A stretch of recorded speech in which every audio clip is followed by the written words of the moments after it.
नमस्कार दोस्तों, मैं विकास कुमार अचीवर्स एकेडमी से एक बार फिर आपका स्वागत करता हूं अपने चैनल के ऊपर। ग्रामर में आज का टॉपिक है प्रोनाउन। जैसा कि आपको पता है, हमने पिछली क्लास में आपको नाउन के बारे में एक्सप्लेन कर दिया था, तो आज के क्लास में प्रोनाउन के बारे में आपको बताने जा रहा हूं। देखो बच्चों, प्रोनाउन क्या होता है?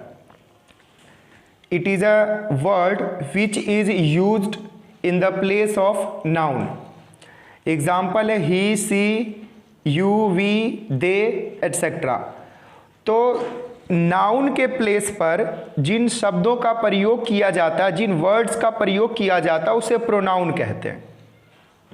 आई होप आपको बात समझ में आई होगी। नाउन क्या था? जिन चीज़ों को आप देख सकते हो, छू सकते हो, टच कर सकते हो, उन सभी चीज़ों को नाउन कहते थे। तो नाउन जो भी है उसके प्लेस पर आप अगर कुछ और यूज कर सकते हो, तो जो यूज करोगे वही क्या है? प्रोनाउन है। एग्जाम्पल लो, देखो एग्जाम्पल में Delhi is a capital of India. तो दिल्ली जो है क्या है? कैपिटल है इंडिया का। तो यहाँ पर दिल्ली क्या है? नाउन है। इंडिया भी नाउन है। लेकिन आप इसको अगर ऐसे लिख दो, it is a capital of India, यह कैपिटल है, तो इट किसके लिए यूज करा है? दिल्ली के लिए। दूसरे एग्जाम्पल से समझो, Radha is dancing on the stage. Radha को रिप्लेस कर दो तो लिखोगे she is dancing on the stage. तो शी किसके लिए यूज हुआ? राधा के लिए। और राधा क्या है? नाउन है। तो वो वर्ड जो कि नाउन के प्लेस पर यूज किया जाता है उसे प्रोनाउन कहते हैं। I hope it is clear to you. Types of pronoun अगर देखो तो personal pronoun, possessive pronoun, third है डेमोन्स्ट्रेटिव प्रोनाउन, फोर्थ है रिलेटिव प्रोनाउन, फिफ्थ है इंटेरोगेटिव प्रोनाउन, सिक्स्थ है इंडेफिनिट प्रोनाउन, सेवंथ है डिस्ट्रीब्यूटिव प्रोनाउन, और इसमें एट्थ एक और है रिफ्लेक्सिव प्रोनाउन। जो छूट गया है आप यहाँ पर लिख लेंगे, रिफ्लेक्सिव प्रोनाउन।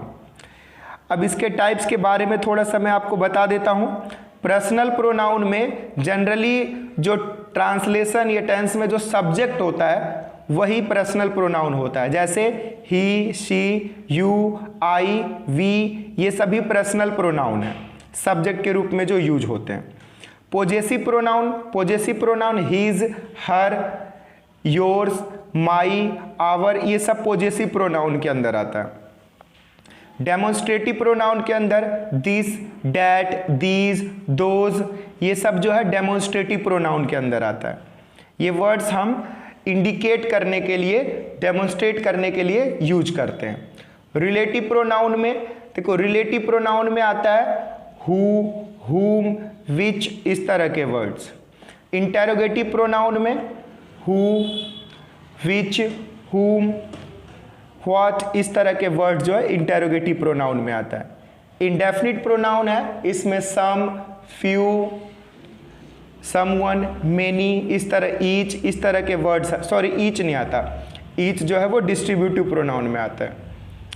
तो सम, फ्यू, इस तरह के वर्ड्स जो है इंडेफिनिट प्रोनाउन में आता है। डिस्ट्रीब्यूटिव प्रोनाउन में अमंग, बिटवीन, ईच, इस तरह के वर्ड जो है, एवरी, इस तरह के वर्ड डिस्ट्रीब्यूटिव प्रोनाउन में आता है। लास्ट बच गया रिफ्लेक्सिव प्रोनाउन। रिफ्लेक्सिव प्रोनाउन में क्या आता है? रिफ्लेक्सिव प्रोनाउन में माई सेल्फ, योर सेल्फ, ठीक है, आवर सेल्फ, देम सेल्फ, इस तरह के वर्ड्स आता है। ये सेल्फ वाले, स्वयं वाले। तो प्रोनाउन के बारे में इतनी सी बातें आपको याद होनी चाहिए, समझ में आनी चाहिए। आई होप कि ये आपको समझ में आ रहा होगा। देखो यहाँ पर एक टेबल आपको दिखाई दे रहा होगा। ये टेबल बहुत ही इंपॉर्टेंट है जब आप सेंटेंस बनाते हो। तो ये सेंटेंस बनाते हुए सब्जेक्टिव जो केस होता है, जिसको कि एक तरह से नॉमिनेटिव केस भी कहते हैं, he, she, it, I, we, you, they, इस तरह के जो वर्ड्स हैं ये सब्जेक्ट के रूप में इस्तेमाल किए जाते हैं।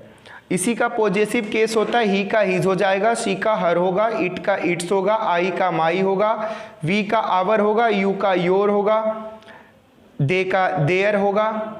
और ऑब्जेक्टिव केस की बात करोगे, जब आपको किस सब्जेक्ट को ऑब्जेक्ट के रूप में लिखना है तो ही का क्या हो जाएगा, हिम, शी का हो जाएगा हर, इट का हो जाएगा इट ही रह जाता है, आई का मी, वी का हो जाएगा अस, यू का हो जाएगा यू, दे का डैम। और जब इसका आप रिफ्लेक्सिव केस लिखोगे तो रिफ्लेक्सिव केस में क्या हो जाता है, ही का हिमसेल्फ, सी का हर सेल्फ, इट का इट सेल्फ, आई का माई सेल्फ, वी का आवर सेल्फ्स, यू का योर सेल्फ्स, दे का देम सेल्फ्स। तो ये टेबल आप याद कर लेंगे, ये टेबल जो है आपके लिए बहुत ही ज़्यादा यूजफुल है। ठीक है, thank you so much for watching this video. Please share and subscribe my channel.